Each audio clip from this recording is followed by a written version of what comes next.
Kalau kita membaca di dalam Asbabun Nuzul, cerita yang berkaitan dengan surat Al-Muzammil, maka surat ini turun ketika Nabi dalam keadaan sedih. Waktu itu Nabi sedang berdakwah di antara keluarga besar beliau dan beberapa sahabat, beberapa paman-paman dan keluarga besar Nabi SAW. Jadi lagi berdakwah di antara keluarga besar, kemudian beliau mendapatkan penolakan, terutama penolakan dari Abu Lahab. Kalau yang lain nggak menolak, hanya diam saja.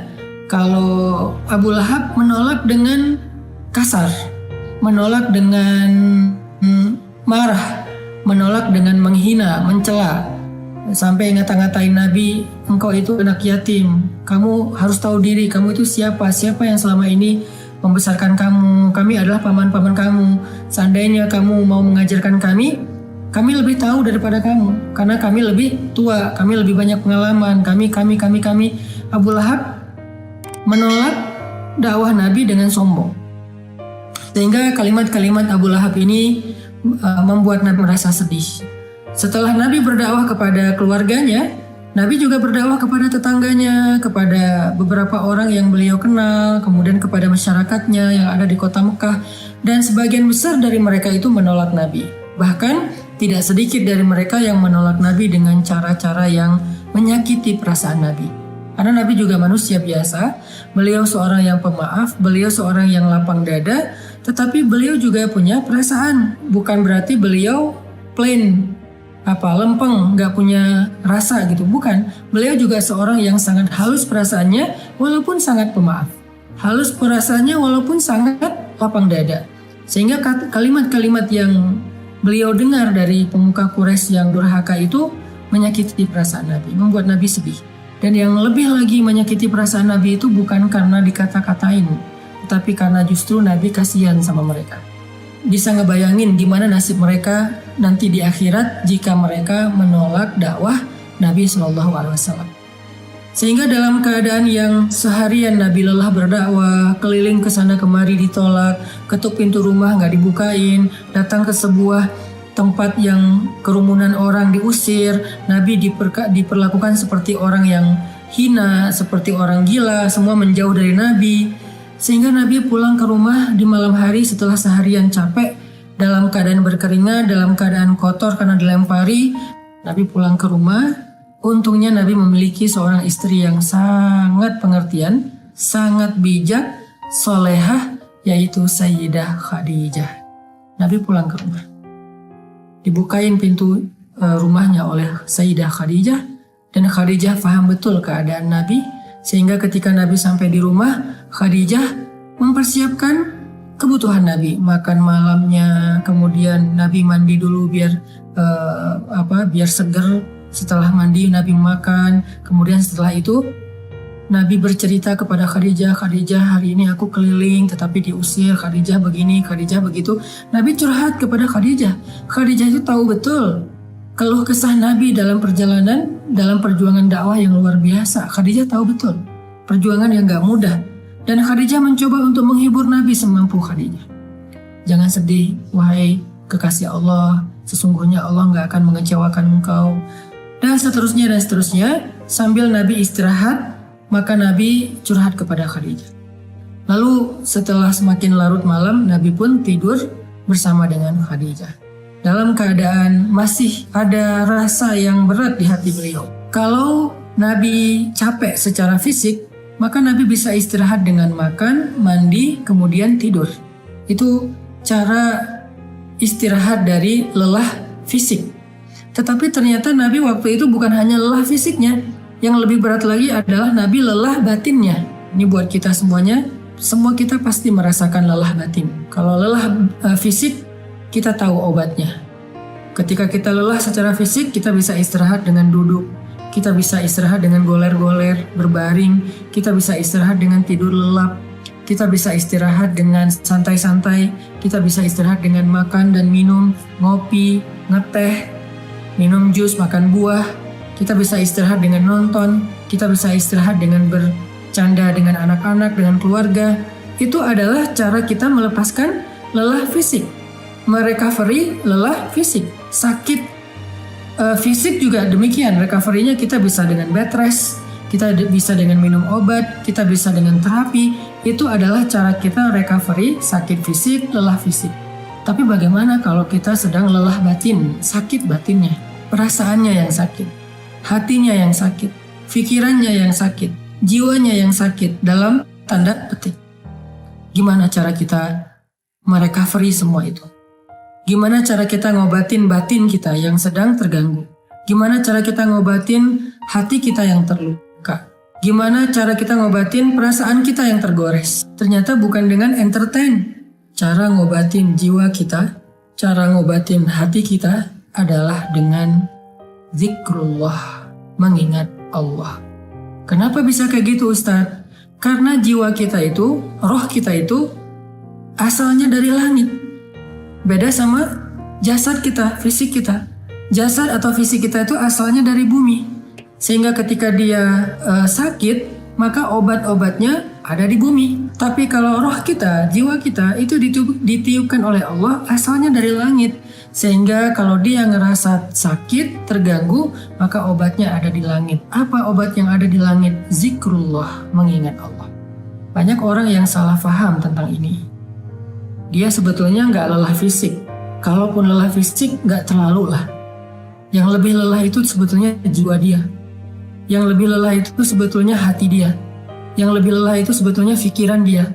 Yang lebih lelah itu sebetulnya perasaan dia. Maka dalam kelelahan seperti itu, dia mencoba untuk merecovery-nya dengan cara jalan-jalan, dengan cara nonton, dengan cara entertain, dengan cara goler-goler, dengan cara tidur lelap dari pagi sampai sore, malam sampai pagi lagi. Dia pikir dengan begitu dia bisa melupakan rasa sakit hatinya. Ternyata setelah dia melakukan itu, lelahnya gak hilang. Beban di hatinya itu gak menjadi ringan. Luka di perasaannya itu gak menjadi sembuh. Kenapa? Karena dia bukan sedang lelah fisik, dia bukan sedang capek secara fisik, dia bukan sedang sakit secara fisik. Dan itulah yang terjadi kepada Nabi SAW. Sehingga ketika Nabi pulang ke rumah, Nabi capek, tapi yang lebih capek lagi perasaan dan hati beliau. Nabi istirahat bersama dengan Khadijah, Khadijah menyiapkan air hangat, Nabi makan bersama dengan Khadijah, Nabi curhat sedikit kepada Khadijah. Setelah itu Nabi tidur. Karena Nabi berharap dengan tidur, beliau bisa merecovery lelahnya beliau. Ternyata Allah tahu, Nabi bukan hanya butuh tidur. Ya, seseorang butuh tidur untuk recovery lelah fisiknya. Tetapi bukan hanya fisiknya yang lelah.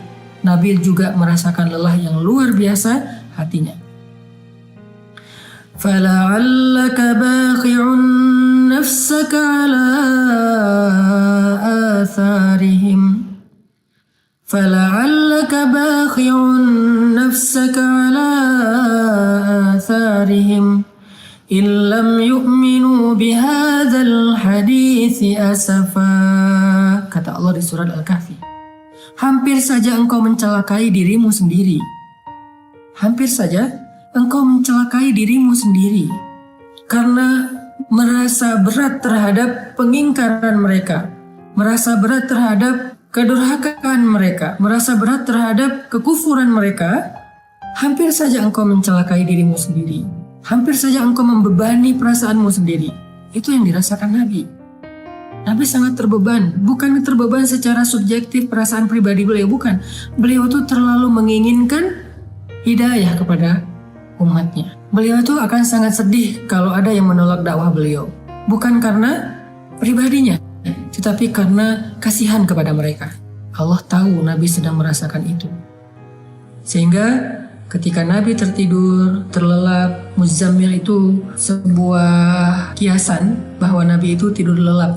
Dalam bahasa Arab, orang kalau tidur lelap itu diistilahkan dengan berselimut. Walaupun bisa juga bermakna memang Nabi memakai selimut, tetapi Al-Quran lebih dalam dari itu. Al-Quran sedang tidak bicara hanya soal selimut yang dipakai Nabi, tetapi Al-Quran itu adalah bahasa sastra, bahasa yang tinggi. Maknanya itu tidak sedangkal pemaknaan kita, pasti pemaknaannya lebih dalam lagi. Sehingga kalimat ya ayyuhal muzammil, wahai orang yang berselimut di sini artinya wahai orang yang sedang lelap dalam tidurnya. Wahai orang yang sedang nyaman dengan tidurnya.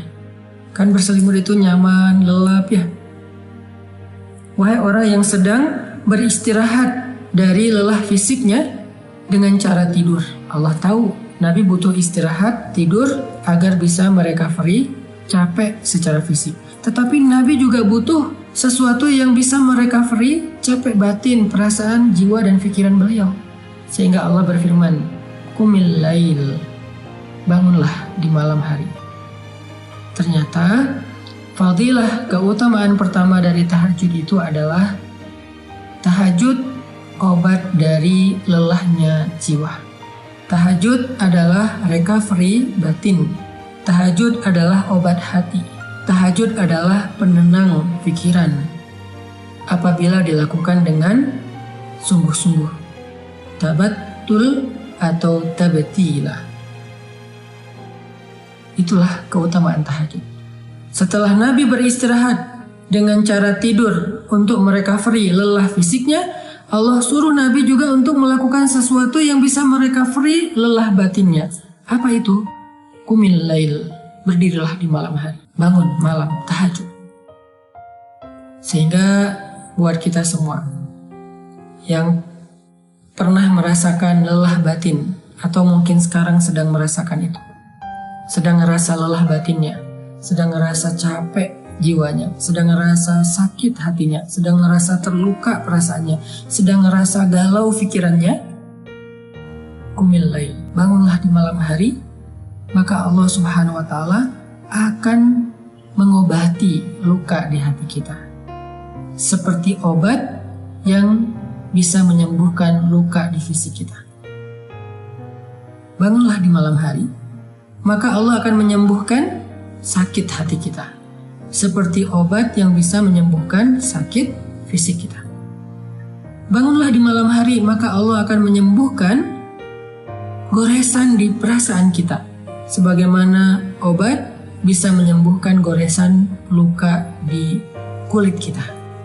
Bangunlah di malam hari, maka Allah Subhanahu wa Ta'ala akan menenangkan pikiran kita, sebagaimana ada jenis obat yang bisa menenangkan kita dari rasa sakit. Bangunlah di malam hari, maka Allah akan melapangkan dada kita, sebagaimana obat bisa menjadikan kenyamanan bagi kita yang sedang merasakan kesakitan. Bangunlah di malam hari, Allah Subhanahu wa Ta'ala akan menyembuhkan penyakit-penyakit amradul qulub, atau perasaan tidak nyaman di jiwa kita. Itu fadilah keutamaan pertama dari tahajud atau tarawih, apabila kita melakukannya dengan benar. Jadi sekarang kita jadi tahu recovery yang kita butuhkan itu ada dua. Ada recovery fisik, ada recovery zahir, ada recovery jasad kita, tubuh kita, ada recovery jiwa kita, batin kita, perasaan kita, hati kita. Recovery fisik dengan istirahat, dengan tidur, dengan makan, dengan ngopi, dengan ngeteh, dengan makan buah, dengan minum jus, dengan entertain, dengan nonton, dengan jalan-jalan, dengan bersenda gurau dengan keluarga. Itu adalah recovery fisik. Sedangkan recovery batin, jiwa, perasaan, dan pikiran kita, hati kita, dengan zikrullah. Dan zikrullah yang paling baik itu di antara sekian banyak zikrullah adalah qiyamul lail, salat malam. Kenapa? Jawabannya ada di ayat ke-6, inna nasyi'atal lail asyaddu wat'an wa aqwamu qila. Karena malam hari itu lebih menenangkan buat kita dan lebih mudah untuk khusyuk. Itu fadilah pertama dari tahajud atau qiyamul lail atau salat tarawih.